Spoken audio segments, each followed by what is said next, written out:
the reality is, I think China clearly has revenue issues in the sense of if you cut all sales to the US, you are going to reduce your revenue. But they have a very large and growing energy demand. A lot of that energy demand has moved to electricity with electric vehicles, etc. But energy is at the root of the growth of the Chinese economy.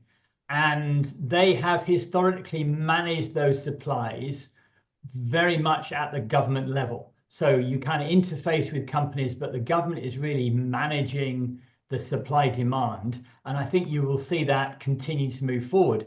And I would expect them to have looked at what their reserves were and says, okay, so what flexibility does that give us in terms of living with and continuing to do what we need to do every day and not being too worried about what's going on in the external world and our relationships directly with the US. But inevitably, if the situation between China and the US goes on for a long period of time, two things will happen. Revenue drops significantly, and ultimately you can't keep importing because your demand for electricity and therefore your demand for fuel has to come down. So, but it's a long-term issue rather than a short-term issue.